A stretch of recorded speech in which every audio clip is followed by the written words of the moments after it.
Bien, el día de hoy vamos a hablar sobre el ruido de aviación, que es otra de las tres fuentes de ruido de ruido de transporte que tenemos, ¿no? Que la primera que estudiamos fue el ruido vehicular, luego estudiamos el ruido ferroviario y ahora estamos estudiando el ruido por eh, aviones. Entonces, la metodología de ruido de aviación realmente no proviene de la Directiva de Ruido Ambiental, o sea, sí está ah, establecida en la norma NOS-OCU, en los métodos comunes, pero realmente la creó la Federación de Administración de Aviación de Estados Unidos, ¿no? Por eso es un poco distinta, se basa en la presión sonora en vez de la potencia sonora y es bastante larga y complicada y ahí no solamente se utiliza el valor equivalente, sino que utiliza también el valor de ruido máximo. Entonces es bastante complicado. Si ustedes ven su norma NOS EU, son como 800 páginas de la norma y de hecho de eso como 700 son de puro ruido de aviación. Entonces nosotros vamos a utilizar un modelo bastante simplificado de ruido de aviación. Ahora, primero hay que identificar que el ruido de aviación es como tal el ruido del avión en movimiento. El aeropuerto como tal y el movimiento del avión mientras está en tierra es ruido industrial, que veremos en otra clase. Hay un movimiento del avión que se llama taxi, que es cuando el avión se está moviendo desde la puerta hasta la pista y está moviendo por sus propios medios, es decir, a través con propulsión por las turbinas, pero se está moviendo en tierra. Eso sigue siendo ruido industrial. También hay movimiento del avión por remolque, que lo está jalando otro vehículo, también es ruido industrial. Hay un momento cuando el avión está ya en la pista, listo para despegar, que se conoce como el momento de liberación de freno, que es donde empieza el avión ya a acelerar con toda la potencia para despegar. Y esa parte del despegue sí la tomamos como ruido de aviación. Si la única parte en tierra es a partir de que se libera el freno y empieza el despegue y cuando el avión está también aterrizando. Eso sí lo contamos como ruido de aviación. Entonces, un vuelo se compone, o sea, para poder hablar de ruido de aviación, tenemos que hablar un poquito de cómo funcionan los aviones y algunas definiciones de cómo se controla el vuelo de un avión. Entonces, las etapas que sigue un vuelo es el despegue, dijimos, se libera el freno o es la partida de rodaje, empieza a acelerar muy rápidamente hasta que las fuerzas de flotación en las alas, las diferencias de presión son suficientemente grandes como para que se levante el avión y una vez que deja de tocar la tierra, acaba el despegue y empieza el ascenso. El ascenso hay una tasa de incremento de altura y de pronto llega un momento en el que el avión ya no cambia mucho su elevación. Ese se llama el crucero, que es la mayor parte del vuelo. Cuando el avión vuelve a empezar a bajar, empieza el descenso y eventualmente va a llegar a tocar tierra nuevamente y va a frenar, va a aumentar muchísimo su fricción, va a levantar los alerones para pegarlo contra la tierra y bajar su velocidad y ese es el aterrizaje hasta que se detiene el avión. Todas esas etapas son importantes. En realidad, el crucero, el avión está a grandes elevaciones, muy lejos de cualquier aeropuerto. Y supongo que habrán visto ustedes en algún momento un avión que se ve un puntito muy a lo alto, pero son incapaces de escucharlo. Entonces, en ese momento es irrelevante el ruido de la aviación. Por lo general, ruido de aviación nos vamos a concentrar en despegue, ascenso, descenso y aterrizaje. Y como despegue y aterrizaje son complicados de calcular, nosotros solamente vamos a calcular ascenso y descenso, que es lo que van a tener que hacer ustedes para su proyecto final. Recuerden que su proyecto final tiene que ver con el ruido de aviación. Van a ser un mapa de ruido de un aeropuerto. Entonces vamos a estudiar algunos conceptos iniciales para poder saber, para poder tener esa terminología que se utiliza en la aviación, ¿no? Entonces, lo primero es el espacio aéreo, que simplemente es el aire que hay arriba del territorio de un país, ¿no? O sea, toda esa parte de aire que hay arriba es el espacio de un país es dueño de eso y lo puede controlar, ¿no? Por eso, o si un avión de otro país entra sin tener permiso, el ejército puede decir, si no te sales de mi espacio aéreo, te voy a derribar porque es mi espacio aéreo. Y de ahí nos lleva a otro concepto que es el espacio aéreo controlado, que es la porción del espacio aéreo que está alrededor de un aeropuerto y que el aeropuerto mismo controla. Controla el tráfico aéreo que pasa por ahí y quien lo controla son las torres de control, donde hay unas personas que tienen información de qué aviones están pasando, por dónde están pasando y les dan indicaciones de qué pueden hacer, qué no pueden hacer y dan asistencia, ¿no? Ese es el control del tráfico aéreo. Se da desde tierra a los aviones que están volando. Se da permiso para despegar, para aterrizar, etcétera. Entonces, la idea es primero prevenir colisiones y organizar y optimizar el flujo de los aviones, ¿no? Y hay mucha información que se obtiene en tierra de, eh, por ejemplo, de las estaciones meteorológicas de los aeropuertos, que se le puede dar a los pilotos. También los pilotos pueden tener información sobre el estado de su aeronave o sobre la meteorología en altura que pueden dar al control del tráfico aéreo. Ahora hay dos formas de manejar un avión. La forma más sencilla es el pilotaje visual, cuando está despejado y las condiciones meteorológicas lo permiten y yo puedo ver si hay una montaña, si hay un edificio, dónde está la pista de aterrizaje y visualmente digo, pues, dónde voy, ¿no? Evitando visualmente los obstáculos que puedo ver. Pero muchas veces hay que eh, pilotear de noche o puede estar nublado, puede haber neblina y puede no verse nada. Para eso es por lo que tienen los aviones la cantidad gigantesca de botones y lucecitas y, e indicadores, etcétera, para poder hacer el pilotaje por instrumentos, donde yo no veo la pista de aterrizaje y aún así voy a aterrizar donde tengo que aterrizar de manera segura. Y se necesitan los instrumentos en cabina como altímetros, termómetros, velocímetros, barómetros, bla, bla, bla, y también la asistencia de la torre de control. Y es muy importante esa asistencia porque hay veces que se dan accidentes por una mala comunicación. Por ejemplo, una vez quien fuera director de la aerolínea de Guatemala me comentaba que uno de los peores accidentes de aviación que ha tenido Guatemala fue justamente, hay una montaña, o sea, Guatemala, la ciudad de Guatemala es una zona montañosa y pues hay montañas cerca del aeropuerto, ¿no? Entonces no había visibilidad, se estaba pilotando por instrumentos y el piloto le pidió asistencia a la torre de control para que le dijera por dónde irse, dónde dar vuelta, cuántos grados, arriba, abajo, etcétera. Y el piloto se le ocurre decirle, pues tienes que dar vuelta a la izquierda. Pero es el típico problema, ¿no? Tu izquierda o mi izquierda. Y resultó que eran distintas las izquierdas. Y cuando se dio cuenta el piloto, pues ya tenía la montaña enfrente y chocó el avión, ¿no? Por eso se tiene que dar este tipo de indicaciones como de babor, estribor, sotavento, barlovento, etcétera, este, oeste, norte, sur, arriba, abajo, ¿no? O sea, tienen que ser indicaciones un poquito más objetivas y que no dependan de el punto de vista del operador aéreo. Entonces, para esos momentos en los que necesitamos tener indicaciones, instrucciones y trabajar con GPS, etcétera, se utilizan las cartas de aproximación por instrumentos que tienen es como lo que demarca las carreteras, es decir, la vía aérea, el camino que tiene que seguir el avión y cómo tiene que ir cambiando en tres dimensiones su trayectoria, su velocidad, etcétera para poder aterrizar correctamente, ¿no? Entonces, cada aeropuerto tiene este tipo de cartas de aproximación. Este es para la ciudad de Colonia, en Alemania. Si se dan cuenta, nos dice que hay una forma de aproximarse por el este, una forma de aproximarse por el oeste. Es una carta de aproximación, pero también hay una carta de despegue. Se dan cuenta que a la izquierda nos dice, viene la forma del aeropuerto, vienen las pistas de aterrizaje y de despegue, tiene mucha información. Este circulito que tiene aquí a la derecha nos dice los aeropuertos más cercanos y las distancias que tiene, y también lo de abajo y lo de arriba nos dice que puede haber cierta desviación en las trayectorias de aproximación, ¿no?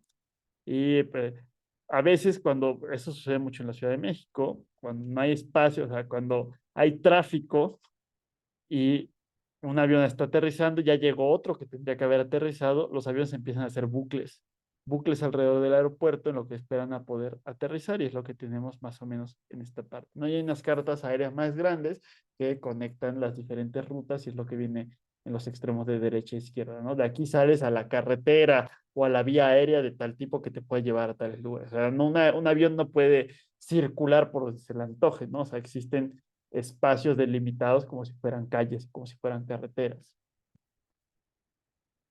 Ahora, el cómo se mueve el avión lo tenemos que definir de alguna manera porque es un movimiento en tres dimensiones. Entonces tenemos por un lado el perfil de vuelo, que es la trayectoria vertical, si lo viéramos de frente, cómo va subiendo y bajando únicamente. Y si lo vemos desde arriba, en XY, tendríamos la trayectoria entera, que es el movimiento horizontal del avión. Entonces, una opción es trabajar estas cartas de aproximación, pero ninguno de nosotros sabemos leer estas cartas de aproximación. O sea, hay gente que estudia carreras técnicas para poder leer eso, ya sea para ser piloto o para ser controlador del espacio aéreo, ¿no? La otra opción es tener información de radar. Entonces existen, o sea, todos los aviones tienen un radar que, o sea, tienen un GPS que indican dónde están y también las controladoras de espacio aéreo tienen un radar que indica qué aviones están circulando en su espacio aéreo, ¿no?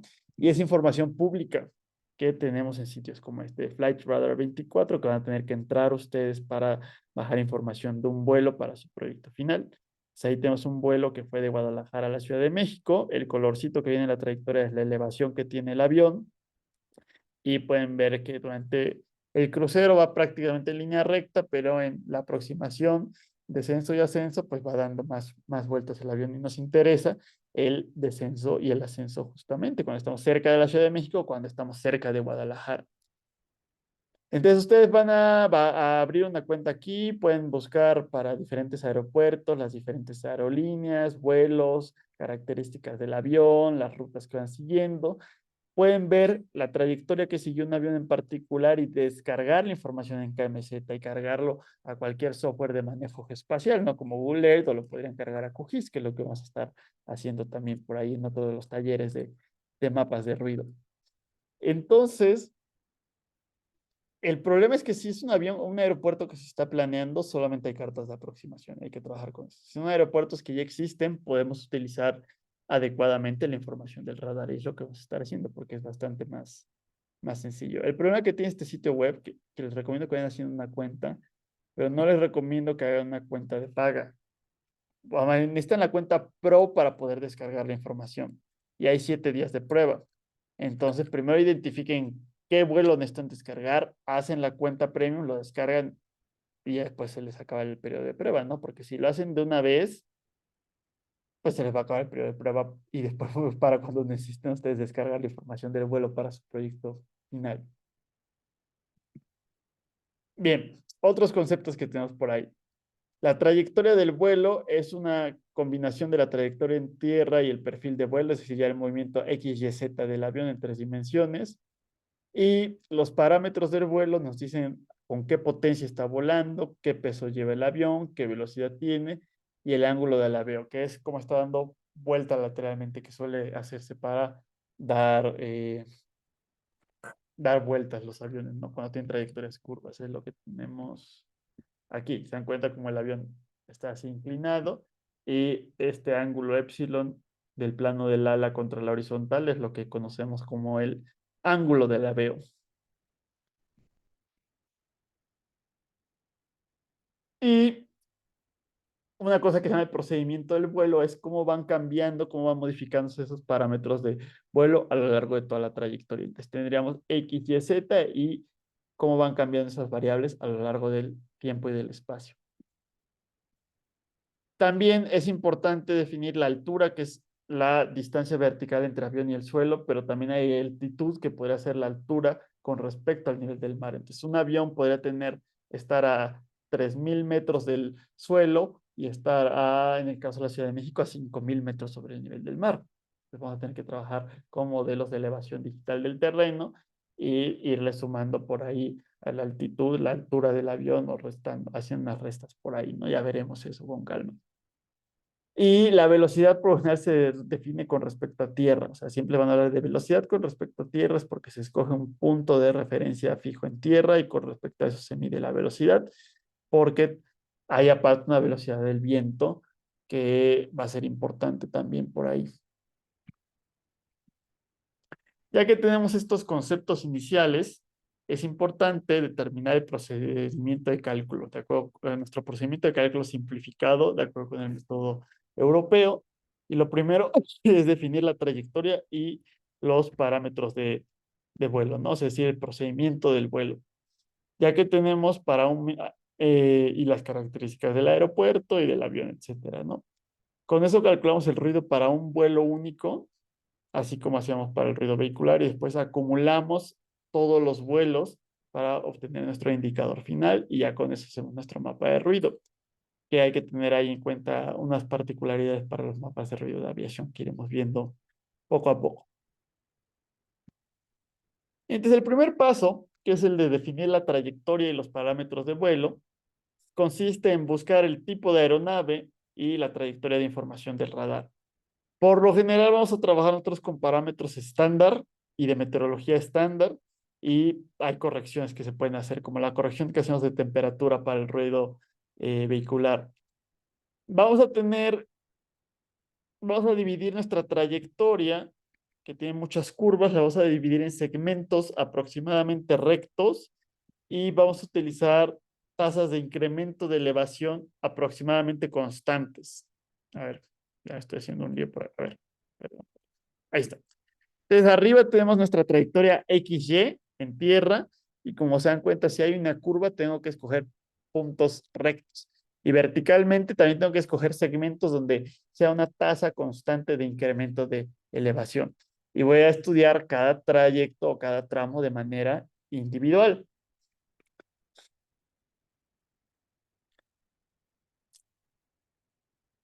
En las curvas siempre va a haber un ángulo de alabeo, también se tiene que calcularse, o sea, se puede ver del procedimiento de vuelo, se puede calcular. Y además eso cambia la direccionalidad del vuelo que vamos a tener, que dijimos que no va a ser una fuente isotrópica, pero eso vamos a simplificarlo en nuestros cálculos, o sea, no lo vamos a tomar en cuenta. Y el problema de despegue y aterrizaje es que la velocidad y potencia varían muy rápidamente, entonces tenemos que escoger segmentos que van a ir creciendo donde los parámetros son aproximadamente constantes y también por eso se complica un poquito calcular esa variación de la potencia y la vamos a ignorar por el momento. Luego, pues viene el cálculo del ruido para un único vuelo. Entonces, lo primero es escoger una malla rotada de puntos que por alguna razón viene hasta acá adelante. Entonces, como pueden ver ustedes, ahí tienen, esto es para un vuelo del aeropuerto de Guadalajara. Están marcadas en negro las comunidades, como esa que dice por ahí El Salto o Zapote del Valle. Viene algo en morado en la esquina superior izquierda, que es el aeropuerto como tal, y vienen unos puntos oscuros. Esos puntos oscuros son las coordenadas de vuelo que van a bajar ustedes de Flight Radar. Entonces, aquí lo que se está haciendo, vamos a hacer en el taller de mapas de ruido, es partir esos segmentos homogéneos para evitar calcular el ruido como una fuente lineal, lo vas a calcular como fuentes puntuales, como ya hemos hablado varias veces. Entonces, esa trayectoria la partimos en diferentes puntos, que son los puntos como que dorados que tenemos entre esos puntos más oscuros. Y después nuestra malla, que son los puntos amarillos, se dan cuenta, son muchos puntos receptores los que están calculando. Es decir, los puntos dorados son puntos emisores de ruido que tienen potencia acústica y los amarillos son los puntos receptores de ruido. Entonces, y va a haber una distancia entre emisores y receptores. Entonces, la idea es que para evitar asimetrías en nuestro mapa de ruido, nuestra malla tiene que estar rotada. Si no puede ser una malla que vaya este-oeste y norte-sur, sino que tiene que ir perpendicular y paralela a la trayectoria del vuelo que tengamos, para que tenga más simetría en nuestro mapa de ruido. Es lo que nos está diciendo por ahí ese primer punto que teníamos en esta parte, ¿no? Y luego hay dos cálculos que podemos hacer, el ruido máximo o el ruido equivalente. El ruido equivalente pues tiene que ver con los indicadores europeos de ruido y los mapas de ruido que se hacen normalmente, pero ya hemos comentado que por lo general nos va a dar valores relativamente bajos, porque viene un avión, hay un pico y vuelve a bajar cuando se va el avión. Después hay otro pico y después vuelve a bajar nuevamente. Entonces, si esta noche a lo mejor por el puro valor del ruido equivalente, no parece ser muy relevante el nivel de ruido del avión. Pero lo que sucede es que yo estoy dormido, hay un pico de ruido que me despierta y después vuelve a bajar el ruido. Y cuando estoy cerca de dormirme nuevamente, hay otro pico muy fuerte de ruido que me vuelve a despertar y eso me genera mayores afectaciones en la salud. Por eso también es relevante el ruido máximo. Que a lo mejor en una carretera, pues tenemos constantemente autos pasando y por eso la variación entre el mínimo y máximo de mediciones que tenemos no es muy grande y por eso no es tan relevante el ruido máximo. Entonces hay que usar diferentes indicadores de acuerdo con las características del ruido que tenemos. Entonces, el ruido equivalente, como tiene que ver ahí con unos segmentos infinitos y una eh, fracción de energía recibida, etcétera, es bastante complejo de calcular y no lo vamos a hacer. Su proyecto final tiene que ver con calcular el ruido máximo para un vuelo. Entonces, esa información viene en unas tablas que ustedes pueden encontrar en la Aircraft Noise and Performance Database, que es de la industria de la aviación mantenida por la Unión Europea. Entonces tienen por ahí ese sitio web, aircraftnoisemodel.org. Entren, hagan una cuenta, les recomiendo que la hagan de una vez porque es gratuito, pero a veces tardan tiempo en responderles y pues no tiene sentido que anden con las prisas cuando tengan que hacer su proyecto. Entonces vienen unas tablas y curvas de la aeronave donde va a venir el ruido máximo y el equivalente en función del empuje del motor, es decir, en función de la potencia del motor y la distancia que va a haber entre el emisor y el receptor, que son estas tablas que tenemos por aquí. Entonces nos dice, la primera columna es el modelo del avión que tenemos, que van a tener ustedes que ver de lo que les da el radar aeronáutico, cómo llegar a ese indicador del modelo del avión y buscar las características del avión. Van a tener que dos tipos de métricas. SEL es el ruido, perdón, es el ruido equivalente y LA max es el máximo, ¿no? Tipo de operación puede ser descenso o ascenso. Y el siguiente reglaje de la potencia es, pues, qué tanto están funcionando las turbinas del avión, ¿no? Y ya después nos dice a una distancia de 200 pies, 400 pies, 630, hasta 25,000 pies, ¿no? Entonces ustedes aquí en QGIS van a tener puntos emisores, que son los oscuros, los dorados, y puntos receptores, que son los amarillos. Y van a tener que calcular la distancia entre esos puntos. Aquí tenemos 100 puntos emisores y tenemos 4,000 puntos receptores. No tienen que hacerlo uno a uno. QGIS nos permite hacerlo de manera muy rápida y es lo que vamos a ver en el siguiente taller de mapas de ruido. Y entonces ya con esa información y sabiendo la potencia del motor y si es caso de ascenso o descenso, ustedes pueden darle la potencia, el nivel sonoro necesario, ¿no? Si les da una distancia intermedia, pues tienen que hacer por ahí una interpolación que puede ser lineal o pueden ajustarlo a una curva que es aproximadamente exponencial. Hay un problema con esto, el de la potencia del motor. Los parámetros de vuelo y el procedimiento de vuelo no suelen ser públicos, o sea, el radar sí, pero el procedimiento de vuelo no. Entonces, si ustedes están si los contrató un aeropuerto o una aerolínea para hacer un mapa de ruido, pues tendrían que darles el procedimiento y cuando ustedes leen la potencia y la velocidad, ¿no? Pero para nuestro caso, que lo estamos haciendo con información pública, pues no vamos a poder hacer eso. Hay unas ecuaciones para calcular la potencia, pero son bastante complicadas y las vamos a ignorar. Entonces, nos vamos a ir al peor caso, que va a ser la potencia máxima. Así van a tener que calcular su eh, proyecto. Y otra situación que tenemos por ahí es, ¿qué nos dice más por aquí? Sí, o sea, el empuje o la potencia la calculan con ecuaciones. Y así, los valores que tenemos en esta tabla son los valores de presión sonora en el receptor. Es decir, ya nos estarían dando, o sea, si nos da una distancia de 400 pies para una potencia de 3,000 y un caso de ascenso, tendríamos 94,6 decibeles de LP en el receptor, en uno de estos puntos amarillos. Esa es la diferencia fundamental contra el ruido vehicular y el ferroviario. En el ruido ferroviario y vehicular calculábamos LW, es decir, la potencia sonora en el emisor para cada banda de octava. Aquí estamos calculando la presión sonora en el receptor con ponderación A. Entonces también nos estamos ahorrando por ahí el cálculo por banda de octava y la ponderación y la propagación por bandas de octava. No hay que hacer nada de propagación, ya está hecho por nosotros. Por eso son un poco de filosofías de cálculo ligeramente distintas. Bien, ¿qué más tenemos por ahí? Y suponemos que son segmentos de vuelo infinitos, ¿no? Eso no, o sea, cada segmento de vuelo, vamos a suponer que es una recta infinita, y eso tiene relevancia sobre todo cuando calculamos el valor equivalente. Para el cálculo del valor máximo no es tan relevante.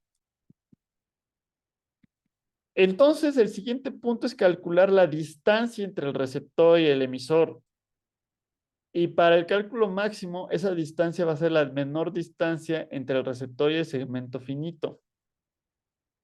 Entonces, eso no simplifica mucho porque yo puedo separar mi segmento finito en varios puntos emisores y simplemente calcular la distancia entre el punto emisor y el punto receptor. Para el valor equivalente es un poco más complicado y por eso no lo estamos haciendo y tiene que ver con el segmento infinito y es la distancia entre un punto y una recta, geométricamente, ¿no? Y esa distancia va a ser una distancia,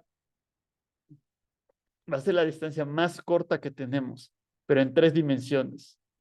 Es decir, piensen que hay una distancia horizontal entre emisor y receptor y va a haber una altura entre tierra y punto emisor y vamos a calcular por trigonometría esta distancia en 3 dimensiones entre el punto emisor y el punto receptor. Y se dan cuenta, también va a haber una distancia lateral entre la trayectoria de vuelo de manera perpendicular hacia los lados, que es esto que tenemos por aquí, L, y también va a haber un ángulo que se va a formar entre esta distancia más corta y el terreno horizontal. Entonces, como está fuera de la sombra de la trayectoria en tierra, hay que hacer una corrección por, no dice ahí por obtención lateral, pero está mal, es una corrección por atenuación lateral que va a estar en función de este valor, de este ángulo beta y de esta distancia lateral L minúscula. Entonces, como ven, calculamos la distancia en 3 dimensiones entre receptor y emisor, con eso calculamos el nivel de presión sonora y después hacemos una corrección por atenuación lateral. Es lo que tenemos aquí. Leemos de las tablas de Nossos nuestra valor máximo para cierta potencia, para cierta distancia en 3 dimensiones, lo propagamos, o sea, esto más bien ya viene, perdón, ya viene propagado por la distancia, y hacemos la atenuación lateral, que tiene que ver con el ángulo beta y la distancia plana horizontal L. Y eso nos va a dar la potencia acústica máxima para un segmento o para uno de los puntos emisores que tenemos en esta parte. La atenuación lateral, pues es una fórmula un poco complicada, como son las fórmulas empíricas que hemos visto. Es decir, la atenuación lateral lambda mayúscula va a ser igual a un factor de distancia gamma, que tiene que ver con el valor de distancia lateral, si está entre 0 y 914 metros o si es mayor a 914 metros, y una atenuación lateral lambda mayúscula en función del ángulo beta, que es la atenuación lateral aire-tierra de larga distancia, que tenemos también por ahí la fórmula, y depende de nuestro ángulo lateral. Después, ya que obtuvimos el punto máximo o la potencia máxima para cada punto emisor, aquí es donde viene la parte complicada. Hay que hacer una combinación entre todos los puntos emisores y todos los puntos receptores. Es decir, si yo escojo uno de estos puntos amarillos, va a tener una potencia, un nivel de presión acústica máximo debido a cada uno de estos 100 puntos dorados emisores. Es decir, para cada punto receptor le corresponde una presión acústica de cada uno de los 100 puntos emisores. Y de eso yo tengo que escoger el mayor valor, que seguramente va a ser el más cercano. Tengo que escoger el mayor valor y ese va a ser mi presión acústica máxima. Es lo que me está indicando aquí como el máximo entre todos los valores máximos que yo había calculado. Y después, si tengo varios vuelos, pues tengo que obtener el máximo de entre todos los vuelos. Y así es como llegaría a mi valor máximo. Bien, entonces, más o menos esa es la estrategia de cálculo simplificada que vamos a utilizar para hacer mapas de ruido de aviación y qué es lo que van a tener que hacer ustedes para su proyecto final. Entonces, así como se calcula el ruido de aviación. Hablamos de algunos conceptos fundamentales para poder entender cómo funciona la industria de la aviación y ya después vimos la metodología de cálculo europea que tiene que ver con unas tablas que vamos a ver en la Aircraft Noise and Performance Database y con la información de radar. Y vamos a tener que utilizar mucho procesamiento geoespacial en el software de QGIS, que es lo que vamos a ver posteriormente en el siguiente taller, en el segundo taller de mapas de ruido.